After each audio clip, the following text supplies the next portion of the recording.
કરવા. અને તો મિત્રો આજે આપણે જય ભગવાન શિવના દર્શન કરવા અને આજે આપણે કથા સાંભળવાની છે કે ભગવાન શિવનું ત્રીજું નેત્ર કેવી રીતે ખુલ્યું. શું તમે જાણો છો કે ભગવાન શિવના ત્રીજા નેત્રમાં એટલી શક્તિ હતી કે તે ખુલે ત્યારે આખું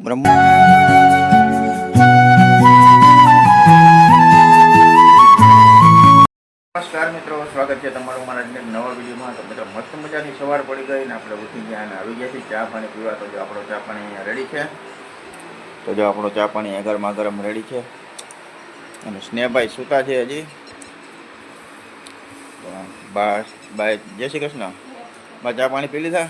તો બાય ચા પાણી પી લીધા છે ને બા છે ને સ્નેહભાઈના ટિફિન માટે મગનું શાક બનાવવાનું છે. તો મગ ચોખા કરે છે. જય માતાજી. વાગી ગયા છે 6:45.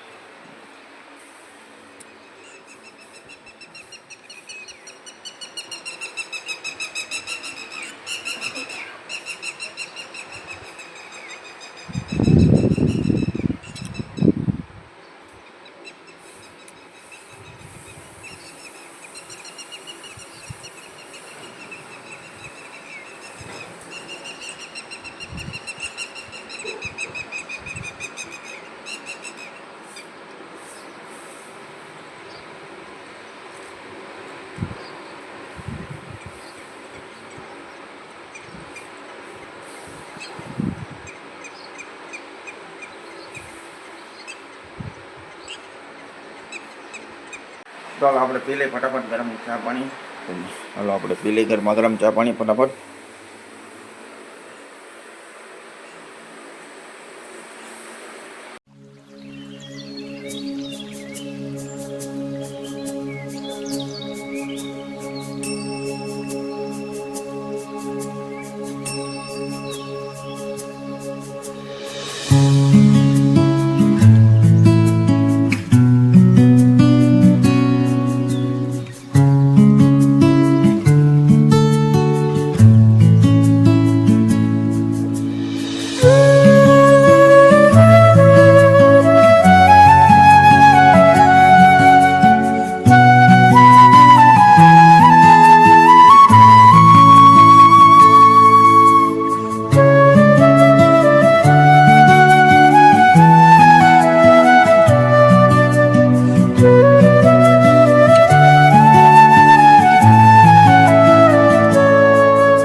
આવી ગયા છે ને હવે જવું છે આપણે દૂધ લેવા. તો આપણે કેટલી અહીંયા રેડી થઈ ગઈ છે. તો આપણે સ્નેહભાઈને ઉઠાડ્યા છે. સ્નેહભાઈ હવે શું કરે છે આપણે જોઈ. સ્નેહભાઈ તમે શું કરો છો? કપડાં કાઢે છે. આજે આ કપડાં પહેરી જવાના છે હે? એમ હા. હાલો ફટાફટ તૈયાર થઈ જાઓ. હાલો તો હું આવું દૂધ લેતો હો ભાઈ. તો હાલો આપણે સ્નેહભાઈ છે ને કમ્પ્લીટ થઈ જાય ને તો આપણે દૂધ લેતા આવીએ. તો હાલો આપણે દાદા લાવો પૈસા. હાલો પૈસા આવવા દો.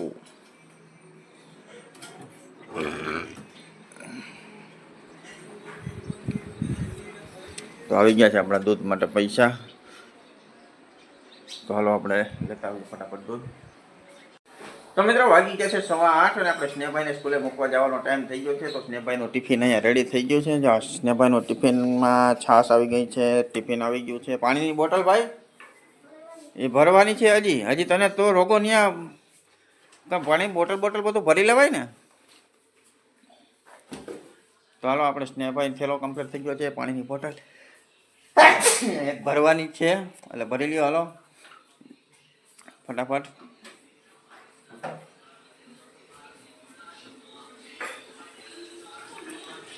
તો સ્નેહભાઈ પાણીની બોટલ ભરી લે. એટલે આપણે ફટાફટ એને મૂકતા આવીએ સ્કૂલ બસે.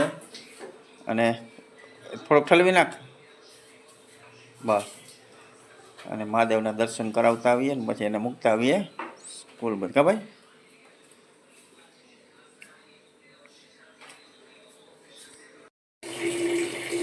તો મિત્રો આપણે નાઈ ધોઈને કમ્પ્લીટ થઈ ગયા છીએ ને હવે આપણે જવું છે ભગવાન શિવના દર્શન કરવા. અને તો મિત્રો આજે આપણે જઈ ભગવાન શિવના દર્શન કરવા. અને આજે આપણે કથા સાંભળવાની છે કે ભગવાન શિવનું ત્રીજું નેત્ર કેવી રીતે ખુલ્યું.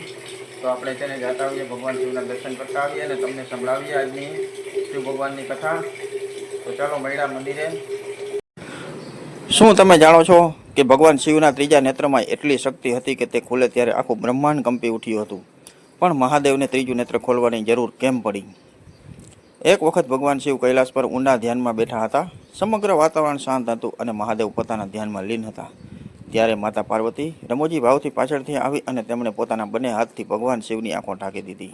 પરંતુ મહાદેવની બંને આંખો બંધ થતાં જ સમગ્ર સૃષ્ટિમાં અંધકાર છવાઈ ગયો.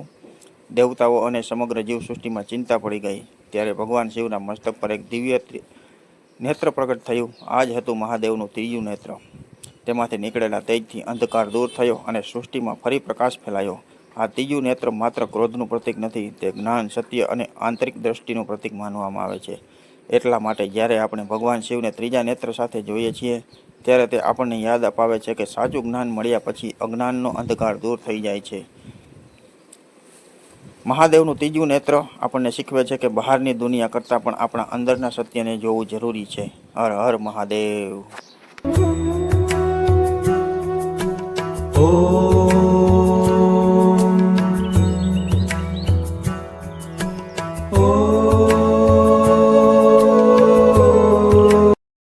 મિત્રો છે ને વાગી ગયા છે 1:15 થઈ ગયું છે ને આપણે આવ્યા છીએ જમવા. અને જમવામાં આજે છે ને મોડું આપણે એમ થઈ ગયું કે આપણે છે ને ઓલી લાઈનમાં એક પાણી છે ને જાતું નહોતું, તો એનું કામ કરી અને અત્યારે છે ને બધા ત્યાં જતા થાકી ગયા અને પાછી લાઈન હતી નહીં એટલે કામ થયું નહીં. એટલે હવે છે ને આપણે આવી ગયા છીએ જમવાને. જમવામાં જો આજે બાએ શું બનાવ્યું છે બા? જમવામાં આજે છે ને ભરેલા કારેલાનું શાક છે, બાજરાનો રોટલો છે અને છાશ છે. અને સ્નેહભાઈ માટે સવારે બનાવ્યું હતું મગનું શાક, એ છે એના ટિફિન માટે. તો એ અટાણે આપણે ખાવું નથી, તો જો આપણે છે ને ભરેલા કારેલાનું શાક જ ખાવાનું છે અને રોટલો ખાવાનો છે.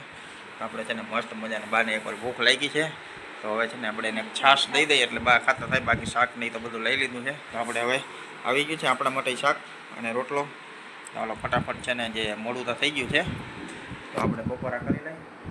મળ્યા હવે પછી થોડી વાર પછી. તમે તો આપણે મસ્ત મજાની નિંદ્ર કરીને ઉઠી ગયા અને હવે આવી ગયા છે ચા પાણી પીવા. તો આપણો ચા પાણી અહીં રેડી છે ને આપણે અહીંથી કામ હતું તો આપણે બધીની વાહરી ગયા ચા પીવામાં. બાકી બધે ચા પાણી પી લીધા છે. તો જો આપણો ચા પાણી અહીંયા રેડી છે. હવે આપણે એક પીવાનો બાકી છે. તો જો બાઈએ તો બધા ઠામ ધોઈ નાખ્યા છે ચા પાણી પીને. આપણે એક જ બાકી હતો. તો હાલો આપણે પી લઈએ ફટાફટ ચા પાણી. અને સ્નેહભાઈ આવી ગયા છે સ્કૂલેથી. સ્નેહભાઈ લેસન કરે છે. તો હાલો આપણે પહેલાં પી લઈએ ફટાફટ ચા પાણી, પછી આપણે જોઈ સ્નેહભાઈ શું લેસન કરે છે શું. તો મિત્રો આપણે ચા પાણી પીને આવી ગયા ને સ્નેહભાઈ અહીંયા કરે છે લેસન. સ્નેહ શું લેસન દીધું ભાઈ? હા, સંખ્યા વાંચન 1 થી 100 ને એક ઉદાહરણ 1 થી 10. સ્નેહભાઈને એવું બધું લેસન છે. બે એક જ વાર લખવાનું હોય ને ભાઈ? ચાલો ફટાફટ લખીને આવો. ઘા થઈ જાય ને હમણાં? કાંઈ ઘા ભાઈ હો જાય ને ગાડી ભાઈ, પણ અક્ષર સરખા કરજો બરાબર ને? ભલે વાર લાગે હો. તો સ્નેહભાઈ લેસન કરી લઈએ. હાલો આપણે જઈ દુકાનમાં. મસ્ત મજાની સાંજ પડવા આવી છે. આકાશમાં સૂરજ ધીમે ધીમે અસ્ત થવા લાગ્યો છે અને આખું વાતાવરણ એકદમ શાંત અને સુંદર લાગી રહ્યું છે. ઠંડી ઠંડી હવા, પક્ષીઓનો કલરવ અને ગામડાની આ સાંજ ખરેખર દિલને ખુશ કરી દેવી હોય છે.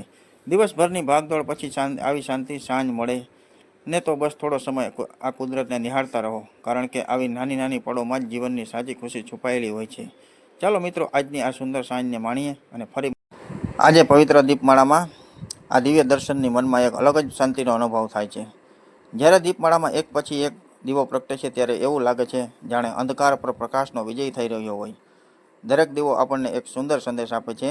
જીવનમાં ગમે તેટલું અંધારું હોય, પરંતુ શ્રદ્ધા અને ભક્તિનો એક નાનો દીવો પણ આશાનો પ્રકાશ ફેલાવી શકે છે. આ પવિત્ર દીપમાળાના પ્રકાશ સાથે ભગવાન શિવના ચરણોમાં પ્રાર્થના કરીએ કે સૌના જીવનમાં સુખ, શાંતિ અને સમૃદ્ધિ રહે. હર હર મહાદેવ.